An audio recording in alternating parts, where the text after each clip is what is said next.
Hey Top Dogs, Alyssa here, demonstrating a couple of exercises for the pool workout for April 13th.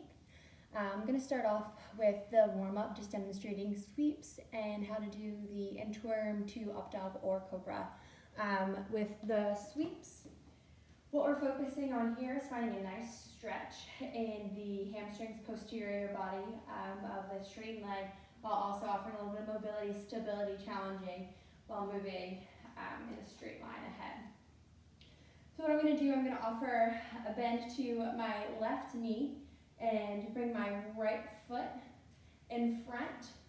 Send my hips back, my core is tight, my spine is long.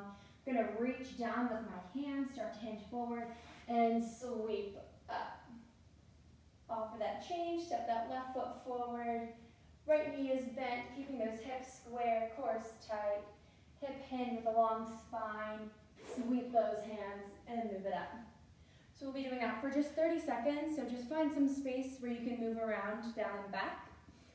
With the inchworms to up dog and cobra, so your typical inchworm or walkout. So start off, standing nice and tall, brace the core, hip hinge, reach towards the ground, bend those knees if you need it. Walk forward, find that plank position. Work your way into a tricep push-up, coming down. If you'd like to drop it all the way down, knees, chest, chin. Keep those feet nice and long. Press up for your cobra, offering a nice stretch, nice long rounded spine. If you prefer to do up dog, we're just going to lift those legs off the ground, offering those hips a little bit closer to the ground with that distance. To come out of it, drop those knees. Put those feet up and walk it back. And that'll just be one. We're going to be doing all of our warm-ups for 30 seconds each. So take your time through that. If you feel that it may have taken you only one time through those 30 seconds, go ahead and give yourself another one. Really get that nice deep stretch. Focus on offering that back body some curvature, that front body some stretch. The exercises today, we're going to be supersetting. So supersetting has a couple of different definitions. Sometimes it is looking at exercises that complement each other. So with the pull workouts that we're doing, P-U-L-L, you might do like one exercise is a pull, the other one is a push. Or you might do two back-to-back pull exercises with the same muscles. Here, because we're doing all pull exercises, that first set of 4 that we'll have, and then the second set of 4 that we'll have, we're going to do 4 by 12 of a superset of the first 4 after you've completed the 4 by 12. So 4 sets of 12 reps of each of those exercises, then move on to the next block and perform that the same way. Within the first set, the anterior and lateral raises. So anterior and lateral raises are an exercise mainly focused on your deltoids or your shoulders. Anterior just means the front side, so your anterior body, your front body. So front raises, and lateral just means out to the side, so lateral raises. With these raises, you can focus on using a weight, you can focus on just maximum contraction, or use whatever kind of weights that you've been using, a household item, while you've been performing these at-home workouts. The fun thing that I like about anterior and lateral raises is that we're doing both those exercises together. So that would be 1 rep as we're pulling to the front and then out to the side. So then that will be performed 12 times. So technically it's more like 24 reps, but 12 of the front raises and 12 of the side raises. The biggest thing that I like to coach when performing these, anytime we're doing upper body exercises, we like to keep a nice stable base. So our feet will be underneath of our hips. So just focus on stacking those joints. Knees stay soft. So what that means is a nice little bend in your knees. So rather than locked out, soft knees, small bend in those knees, small micro movements. That just helps allow your energy to move and flow better.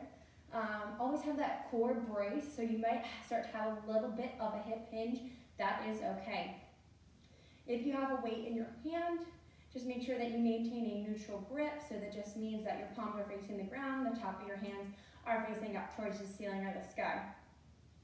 When you go to initiate this movement, you brace that core and you pull up. And you keep those elbows soft. You don't want to lock out those elbows either. This just helps, again, with moving energy and keeps your joints safe. Another thing that I like to coach is keeping that chest nice, wide, and open. Make those back muscles engage. Let them help stabilize you so you're working the proper muscles and they don't kick in and you're not really working just the deltoids. Everything else starts helping out where they shouldn't be. So initiate that first movement as you come up. Nice control on that descend. And now initiate that movement out to the side. Same thing, keep those elbows bent.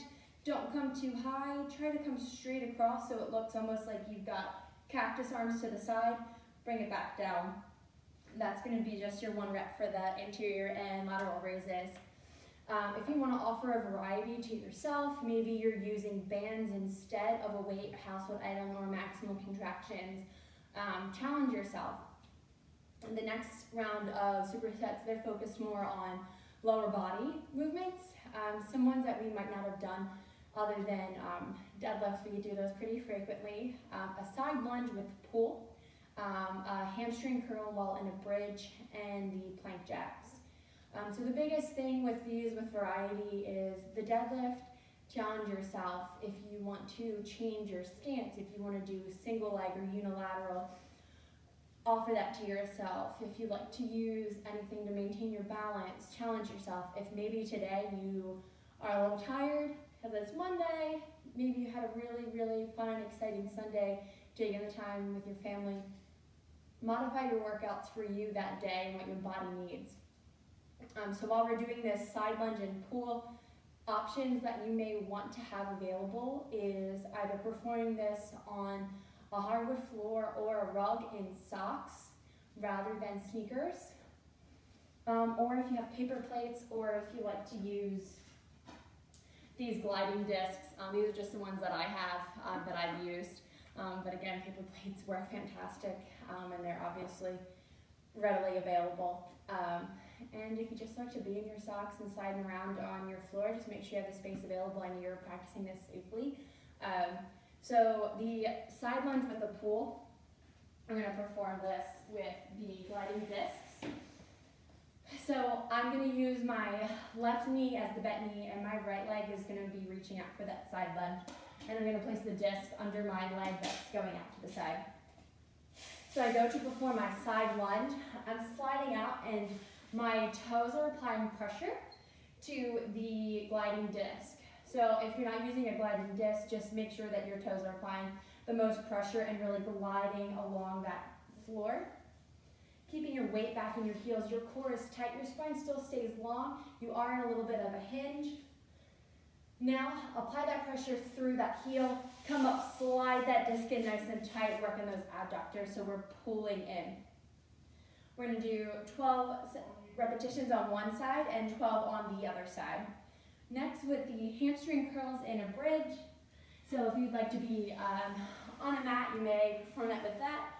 With the hamstring curls, same thing here. You don't need anything. You could still be on a hardwood floor in your socks. If you have the gliding disc or paper plates, you may use those. Or if you have a stability ball, an additional challenge, you may use that as well. I'll show you options in all three. So the first one, if you're going to do it just in your socks without anything, you want to scoot all the way towards the end of your mat. While sitting all the way towards the end of your mat, you're going to allow your feet to come all the way out nice and long. While they're out nice and long, lay back.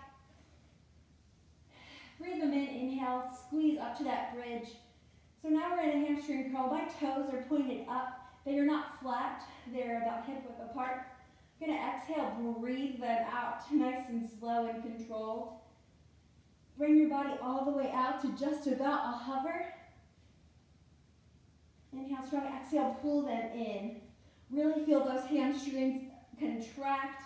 Glutes stay active, core stays tight. Biggest thing here is maintaining that control. If you're going to be using them with some gliding discs, similar thing here. Maintain that pressure on your heels, toes stay up. inhale those heels close to the edge of your mat. Breathe up to that bridge. Exhale, slide them out. Nice and controlled here. Make sure that hover stays. Exhale, bring them in. Finally, the last option, if you're going to be using a stability ball or a workout ball, this one is an additional challenge because you're going to be up high. Offers a challenge on your core control, your core stability. I do suggest wearing sneakers with this because the rubber on your sneakers offers an additional grip with the rubber on that ball. So again, get close to the edge of your mat. You want to rest both of your heels somewhere smack dab in the middle of that ball. Breathe it back. This time when you're in that bridge, you're going to be completely elevated from about your mid-back all the way through to those heels. Offer those arms for additional support. Keep that spine long, gaze up high. Inhale, then exhale. Bring those hamstrings in. You'll get that base of your foot all the way on. Exhale, control it out. Keep those hips nice and high. And we'll get 12 of those for that one. Finally, options for plank jacks. Another thing here where we talk about variety. If you like to do, rather than the full jacks where you're moving both feet at the same time, you can do step outs where they're one at a time. You can also get nice and fun and glide.